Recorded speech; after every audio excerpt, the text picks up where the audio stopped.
How's it going today, everybody? This is Kaiju Maniac, your host, bringing you a brand new figure review. Today we're looking at the Bandai Masterline Godzilla 2018 figure. Let's not waste any time and let's look at this one holy mother of God pokey figure.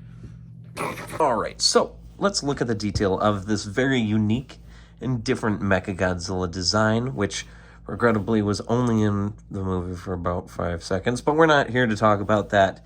This figure is just a sitting death stick. I mean, if you wanted to hit someone with it, you could, except for the fact he is going to break before he stabs anyone, because this figure, for some reason, is super fragile. There's a lot of broken ones out there on the internet. He wasn't very packaged well, but of course, I bought mine from Thirsty Thursday Toys, my great friend Adam, and he packaged mine, or his that became mine, very, very splendidly. So he arrived A-okay. But, so that's one thing, that's the first thing I want to say, is just watch out what you do with this figure. These horns will break. This is kind of a harder vinyl. One wrong fall, he sits in a too warm area or too cold area and he bumps something, he might break. The second thing I want to talk about is how unique he looks compared to all of the rest of the designs of MechaGodzilla, because there's not another MechaGodzilla that's like him. The closest one, I would say, is actually the Monsterverse MechaGodzilla. I would say is the closest representation, but in reality, I think this guy is above the rest when it comes to uniqueness. I'm a very big fan. He does have some callbacks. He's got some red eyes up there on top. He's got a weird beak mouth type thing, kind of goofy, but kind of cool. He's kind of got a hose goat nose. I like that. I do like that a lot. The chest is just full of detail. That's where it kind of looks a little Monsterverse to me. Or I should say the Monsterverse looks like him because he came first. He's got this patterning all down the tail. He does not have detail on the bottom of the feet. Just the legs. Very, very different design. And I like it. I love this design. Would this thing be almost impossible to animate? I'm sure.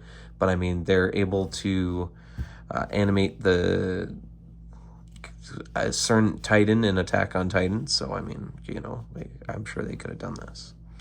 So, the articulation for this figure. He has quite a bit, despite being just, you know, a kaiju that we never see in motion. So his head swivels, but as you can see, he has two horns here. He's got one on his neck, one on his face. Both sides, they collide. So don't try to force it. It just slightly turns. That's what you want. Just slightly. So it's pretty much useless.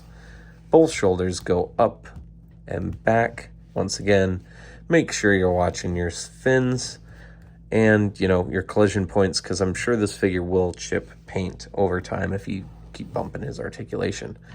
The arms go in and out at the elbows, which is super cool. He can prepare Kamehameha, whoosh, you know, it's kind of cool. Something that definitely probably isn't canon, but we never know because we never see him.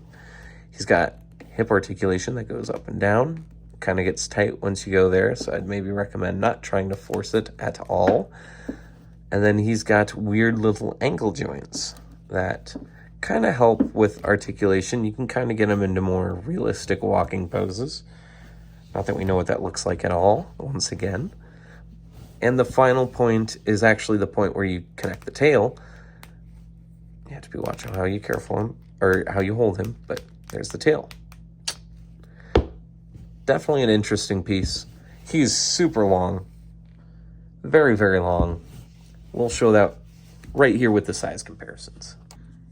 Here he's next to the Godzilla that he's technically supposed to fight. This is Godzilla Earth Atomic Breath version.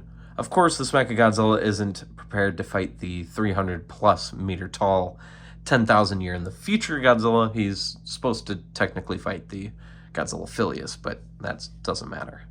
Here he is with the ensemble of MechaGodzillas throughout the Tohoverse and the Legendary Verse there at the end. He is still the largest, although if you're looking at it head-to-head, Legendary has it beat. Here he is next to the Shinkoho Seiho Ultraman Tiga figure, just in case if you wanted to see him to a figure that's close to 6 inches tall. Of course, finally, here he is next to the Sun Guts third form Shin and the Gojiban Manila. Super creepy fucker. Alright guys, that's going to wrap up the video. This MechaGodzilla is, although very solid, very unique, large as well, and long, he's only going to get an 8 out of 10.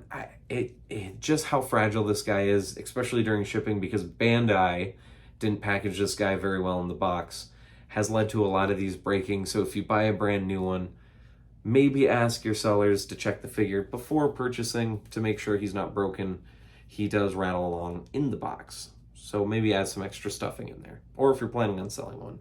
So is he worth the $200 price tag? I would say yes. If you can get it 200 shipped, that's the way to go. Maybe max is $250 if you can get a brand new one that isn't broken. Otherwise, the 200, 180 range is definitely a fair price for this figure. Hopefully you guys enjoyed the video. Please like, comment, and subscribe if you haven't already. The channel is growing. Let's see if we can't get 500 subscribers before G-Fest. If so, something special might go down, might not. There's already special things planned. So you'll see, but you'll only know if you subscribe to the channel. So, anyways, guys, peace, rock on, stay safe. Remember to go to Facebook, go to the Collect All Monster Collectors group, join the discussion with many, many, many other wonderful tokusatsu collectors of all different types.